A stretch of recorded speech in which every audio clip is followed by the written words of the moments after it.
So thank you, François, for this invitation and the pleasure to be here at the Collège de France. I came out of the previous session with not a confused mind, but a realization that this issue of poverty measurement are quite complex. And I'm afraid I have to apologize first by saying that I am going to complicate them further. Because you see, in a sense, when Stephen Classen is saying that multi-poverty measurement, multidimensional, measurement of poverty is very important, I totally agree. But what I'm going to argue is that there are key dimensions that are missing, and that it's probably very difficult to integrate them in such an index anyway. In a sense, I want to start with the concept of Amartya Sen. That is, what do you mean by progress? What do you mean by development? It's not only a question of well-being, even material well-being, but it goes beyond two dimensions that include its emancipation. It's enlarging the space of freedom of the people. Okay? Let's put it this way.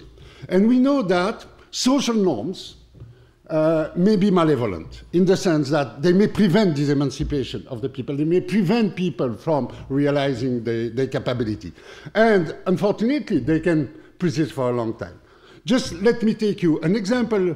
The first one is food binding in China.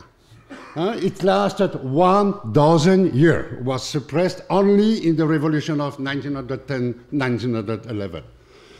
Beginning at about age 6 to 8, the female child's 4 smaller toes were bent under the foot, the sole was forced to the heel, and then the foot was wrapped in a tight bandage day and night in order to mold a bowed and pointed 4-inch long appendage.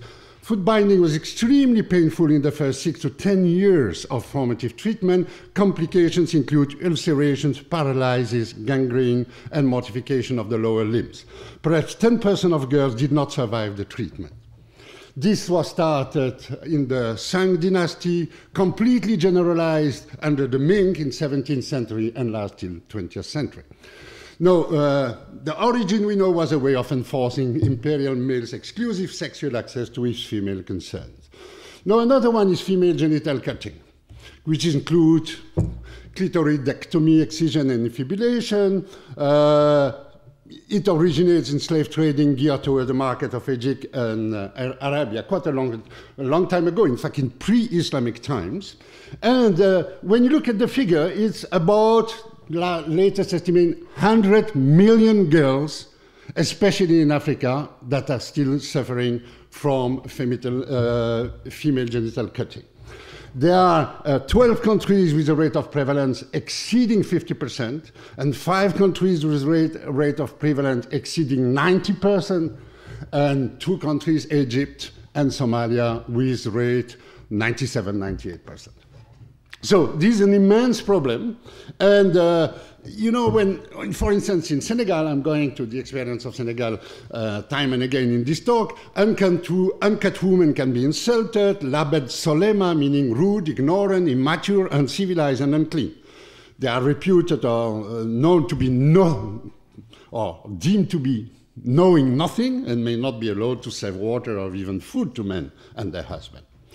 Okay, so now the question is, how do you get rid of those? And, economists are used to focus their attention on emergence of new economic opportunities because of economic mobility, reduced poverty, increased income. And so a point could be made, look, maybe new economic opportunities is the solution. It can have broader beneficial effect than just reducing poverty, increasing income. It can also help in the social and cultural emancipation of disadvantaged groups. And this is exactly the issue that I want to address in this talk. And you will see that there is no conclusive answer to this question. So if that were true, this trickle-down view of emancipation, you could say then it's good because economic growth understood as the rise of economic opportunities would give rise to multidimensional progress. Of course, the qualification that we need is that these new opportunities must be geared towards the people who need it, towards the people who are vulnerable in the sense that they suffer from the social norm that I have mentioned. Okay, so let's take that point. Then the point can be made with a simple bargaining framework that outside, since new economic opportunities can be conceived as new outside opportunities or exit opportunity. They should improve the situation of the vulnerable people.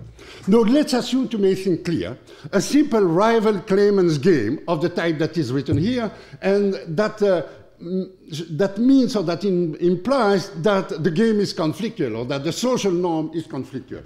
This is a widow. She's just been a widow, and the whole question is, can she keep the land of her husband? But now, as often in Africa, in-laws can pretend or can argue that the land should come back to them. So Denis, I'm now addressing this issue of land inheritance in a sense with this example. And so, you know, it's in a sense, either the widow forfeit and she gets nothing, and the whole inheritance, let's say this is the amount of land A, goes to the in-laws, or it's the opposite. And if they both claim it, they have a cost, and this cost can be asymmetric, and you can imagine that the cost for the window is greater than for the in-laws. Okay, hope. Okay. Now, just think of a simple bargaining game. Think of the custom corresponding to the outcome of a bargaining game, and the outside opportunities serve as that threat point. If the change in outside opportunities improve the weak party lot, in this case the widow, by raising her utility from the threat point, you can say, good, the result of the bargaining will improve, and so the custom will change. Now, let me talk about a more sophisticated framework that I have developed with several people, including with Zaki Wahaj, in which, in fact, we conceive that there is an agent whose objective function is made explicit that is, in fact, deciding about the custom. So how does it work? The weaker party, let's say the woman in this case, I think we can focus on the gender problem, may appeal to the formal court, which enforces a law that is progressive, that is a law in favor of women. But the weaker party may also choose to leave the community and take up the outside opportunity, if she has, and thereby she escaped the custom, right? No, on the other hand, you have what we call the customary authority. Let's say the council of elders in the village. They are confronted with a trade-off. They have their own preference about what the custom ought to be. We call it this preferred judgment. And departing from that preferred judgment involves a cost. And increasingly so as they go further and further away from their preferred judgment. But on the other hand, their social prestige and their power depend on the size of their jurisdictional domain. So if everybody leaves and nobody comes to them, I mean, their power is just vanishing, and they want still to have control over as large a group as possible. Now, this customary authority has two ways of discouraging weaker people from appealing to a more favorable law that, for instance, the central state has enacted. They can threaten the weak party with social exclusion, a repressive tactic, but they can also adapt the custom so as to make it more attractive and acceptable for the vulnerable category to stay within the community and therefore under the jurisdiction of the customary authority. Now, this customary authority, this is a dynamic game, is forward-looking, which means that it properly anticipates that if the customary law is unfavorable to some community group members, these may leave, opt to leave the community and, for instance, migrate to a city, even before they are involved in a dispute. And similarly, if they expect economic opportunities outside of the community to improve in the near future, the customary authority in this dynamic, forward-looking kind of game, they should opt to make the custom more progressive. So the idea here is that outside economic opportunities and expectations regarding future change in them influence the evolutionary path of the custom. Now, the sequence of the event in the game is like this. First, there is a stochastic variable that represents the current state of the economy, so a shock in the outside opportunities can be conceived as one of the source of comparative static result. Second thing, the customary authority declares a custom.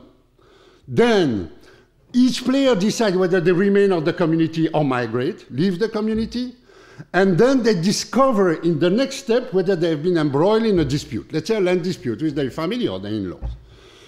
Now, for each dispute, the customary authority gives the verdict which corresponds to the custom that has been declared in the beginning of the game. All of the disputes are settled in the formal court. Now, for disputes settled by the customary authority, disputants may decide whether they accept the verdict or not. If they don't accept it, they go to the formal court. If they accept, they stay within the community.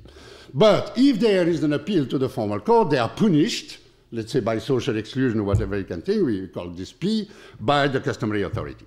Now, the central result that we have working with this kind of framework is that an improvement of outside opportunities can induce the custom to evolve in the direction of the formal law, which is by definition more favorable to the disadvantaged group, in this case the women.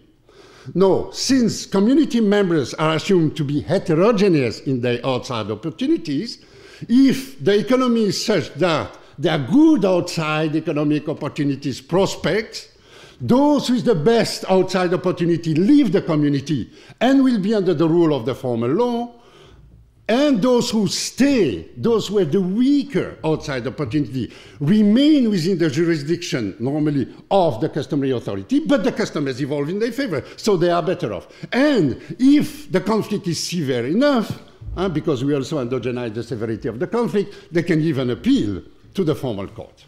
So we have a situation of legal dualism. Some go to the formal court, a minority, but the customary law is actively used still by the population. Now, if the outside opportunities improve, the bargaining strength of the weak party, this is the main point that we are making, increases, and the customary authority responds by adjusting the custom because it is keen to keep within its jurisdiction as many people as possible. Yet we also show, and keep that in mind for the remaining part of my talk, that there are conditions under which this magnet effect does not operate. And one of these conditions is when the customary authority is highly reluctant to deviate from its preferred judgment, whatever the outcome of that. Now, what are the examples that illustrate that this bargaining argument is, essentially has relevance? For instance, the enhanced rights of women to initiate divorce in sub-Saharan Africa, including in Muslim countries, which is a massive change in Africa today. That you see that many separations or divorce are now initiated by women, whereas it was unthinkable, at least in the patriarchal societies before. So that shows that Africa is moving quickly in some respect, and it's certainly a good example of that. Growing incidence of love versus arranged marriage in African and Asian society. Also something that is quickly spreading, and you can say this is enlarging the space of freedom of the people, this progress, it's not only income, but this is a result of the outside opportunities. Yet, unfortunately, counterexamples exist, and female genital mutilation, as I quote in the beginning, is one of them, and honor crimes in tribal societies is another one. Okay, now, what I would like to know is, I'm sorry, I think there is, okay. No, I want to understand why the trickle-down qualified story, in the sense that if you improve outside economic opportunities geared toward the people who are vulnerable, it may not have an effect, like in the case of female genital mutilation. Why is it? What is wrong in the model? This is kind of, how can we think that in terms of theory? Now, the first thing is that I had qualified the theory by saying that there are conditions under which, in fact, the custom will not move. And this is the case when the customary authority is very rigid, very reluctant to depart from the preferred judgment. Example, Ghana.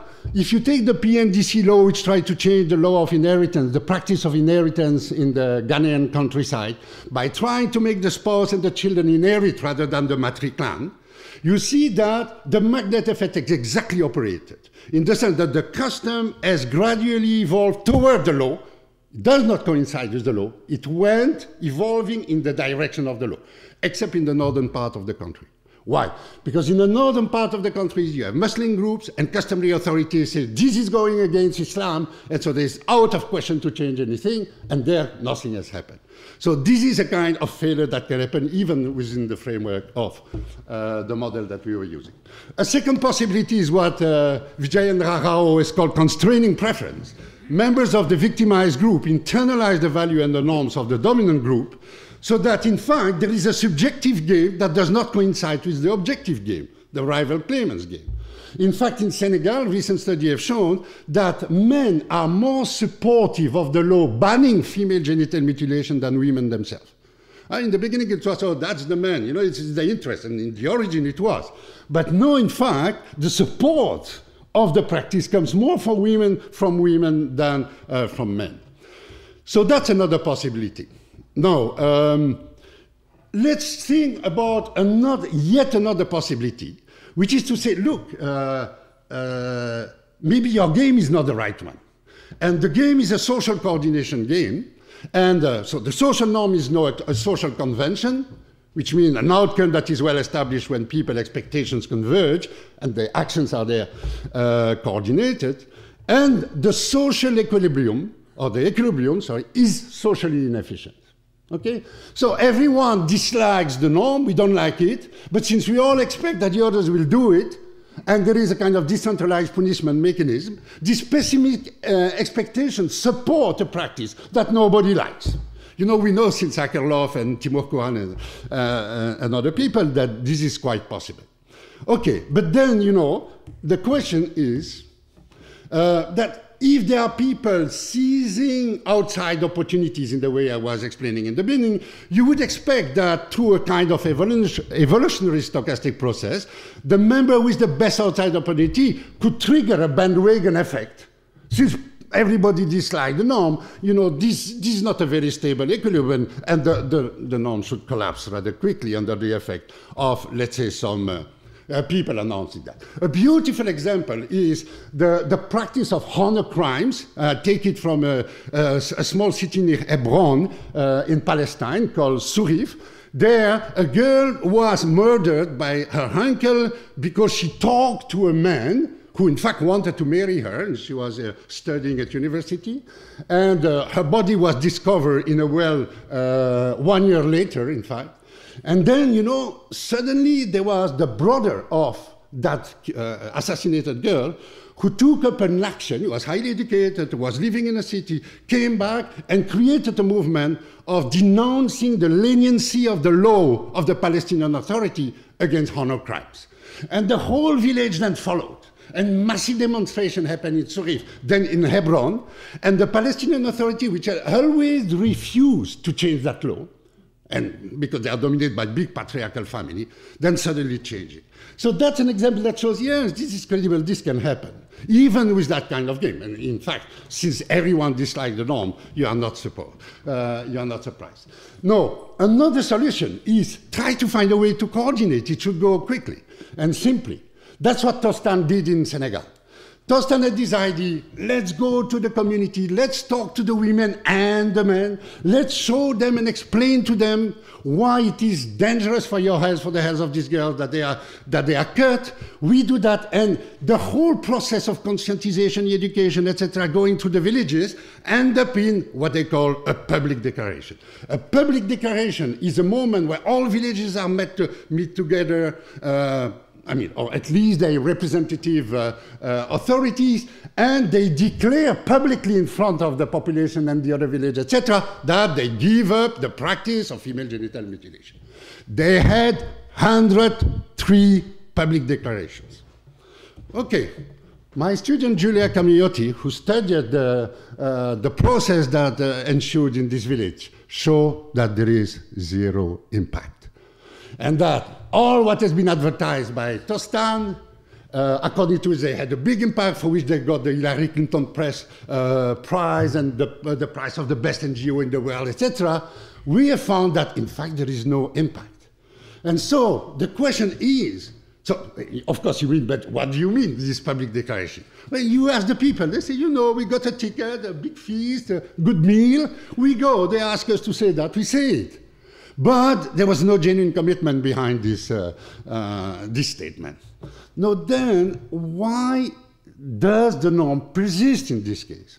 Then you have to think, maybe this is not the right game or the right equilibrium that I have described. Let's now assume that you have a coordination game, but you are in the socially efficient equilibrium. Everybody likes the custom. And so, expecting that everybody follow the custom, they just do it, so it's Pareto efficient in that sense. No, this would explain why members who have seized upon outside opportunity, if for instance, even through migration to advanced economy, stick to the practice. After all, cutting, as you know, in France, Belgium, Spain, etc., is continued as a practice even by migrants. So they had outside opportunities, they still stick to the practice. So you may say, but they agree with the practice. Yes, it's true, migrants often remain part of the local culture, and arranged marriage that are, in fact, practiced with the local villages to which they return during the holiday time is, of course, an element in this. Now, a variant would be this one. Members who seize outside opportunity undergo a change in their preference. They no dislike, let's say, female genital mutilation, but they are unable to change those of the other members who have stayed in the community because they have weaker outside opportunities. Now, the problem now is that often they are unable to change the practice in their village. Why? Because they may be perceived as renegades. Why? Because they're seen as upholders of a foreign culture that threatens local culture and identities. In Senegal, for instance, the fear is expressed as the risk of westernization, or in the Fulani societies or the Tukulur society of the River Valley as a risk of Wolofization, which means the Wolof who do not practice genital mutilation are going to dominate us. They impose their own culture on us. This is unacceptable. So what is the lesson from that? Female genital mutilation is regarded as a cultural trait, as a symbolic aspect of a traditional culture that stands on its own in the face of outside influence and pressure. And any outside attempt to eradicate the practice is perceived as an act of cultural aggression. Okay, now, laws that ban, for instance, female genital mutilation are seen immediately because they are felt to be imposed, generating cultural resistance, and statements like, they want us to be like them, or we will not let our culture be destroyed, are often heard in the communities that resist. Now, interestingly, when the law was voted in Senegal in 1999, Momar Law, who introduced it to Parliament, made a statement saying that no one is really going to go to jail and the government will ensure that courts do not apply the law. You know, it's just there, a kind of symbolic thing. But don't worry, you know, we all know that you're very keen to keep your practice. The government will not go after you. No, still the question is, why is it that such traditional practices as arranged marriage quickly disappear, whereas others such as honor crimes, early girl marriages, and female genital mutilation persist? No, a tentative answer is the following. I don't say the full answer, but I find it says something interesting. That in the case of arranged marriage, for instance, or in the other case that the right to initiate divorce or whatever, you know, the practice has not been criminalized or proscribed by any law. So law of marriage, for instance, are not viewed as an outright attack on the local culture. And in fact, law of marriage gets gradually established because also, and I'll come back to that, the elders can save their faith because children still consult with them and say, look, this is my love, I want to marry that girl, but we really keen that you parents approve of it. And you know, when you talk to the parents, they say, what can we do? You know, they will do it anyway. And they may leave the village if we don't agree. So we said yes. And so we maintain all the ritual of the traditional marriage as though it was arranged. Okay, so it means that a signal role of criminal law exists in the sense that they convey the idea that the indicted behavior is seen as bad in Western eyes. And that's what generates, in fact, antagonism. So in a sense, you know, this view departs from the last paper of Benabou and Tirole on laws and norms, who tend to see that the law has a signaling effect, but in the sense that it says something about the belief of the society. And since the legislator doesn't know with perfect, it doesn't have perfect information about exactly to what extent it does it, there is an interesting issue that arises. But essentially, they see the signaling function of the law as saying something about the norms and the preferences of their own people. Here we are saying something opposite. We are saying the law is saying something about what this guy there at Washington, Brussels, or Paris want because they feel that we are uncivilized if we don't do it. Okay, now, and that's my last comment and reflection, is that in traditional university, because you could say, but then, you know, it may be the case that for some norms, as you have shown, some norms may evolve quickly and some got stuck, you know, they won't move. You know, in fact, the reflection I want to make now is the following, that in traditional universe, change is possible, but only through blending or accommodation, so that local culture, which are perceived as a legacy worth preserving, do not appear to be undermined. So this is the way you go about that. You know, it's like religious conversion. Of course, religious conversion is possible, for instance, in Africa.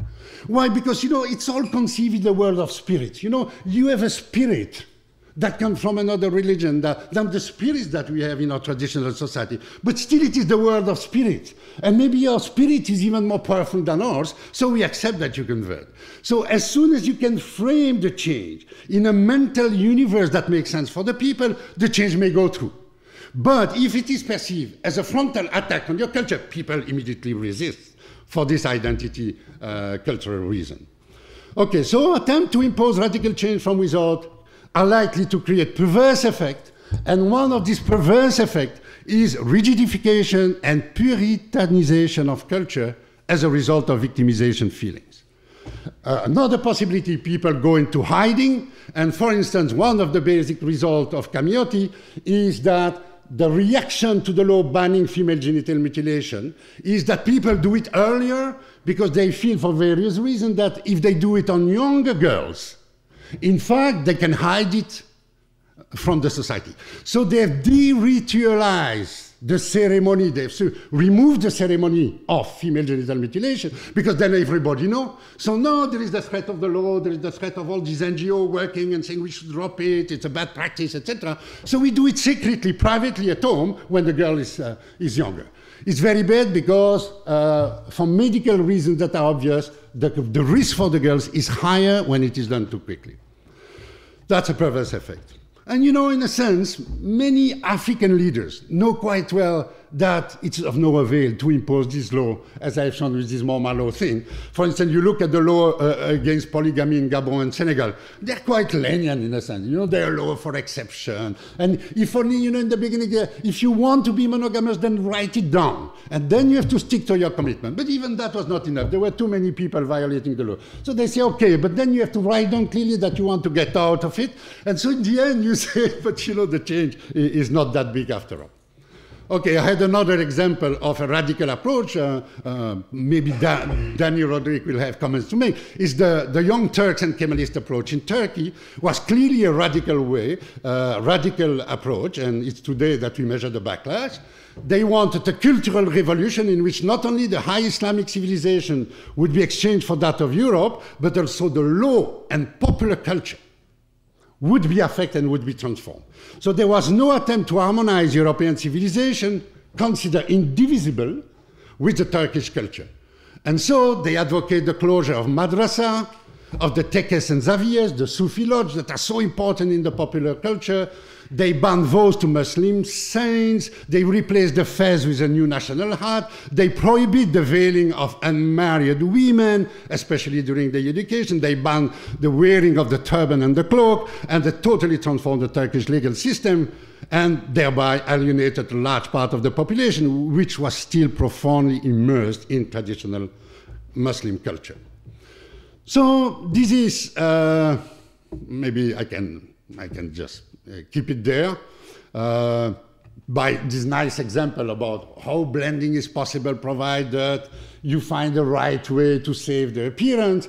In Ghana, southern Ghana, the practice of payment, marriage payments, has been kind of relaxed tremendously, so that a girl who finds a boy who has no money to pay the bride price to the girl's family, but still, you know, this is creating a problem because the tradition wants this to be paid. And in some villages I have discovered that what happens is the following, that the ceremony takes place as usual. And the boy father comes and present a check with the amount of money that is to be paid, that's the amount of the bride price. And then the father of the girl takes the check and behind his back tear it away because he knows the guy cannot pay. But in front of the people, the appearances have been safe, and still, you know, that permits the norm to be changing. That's it.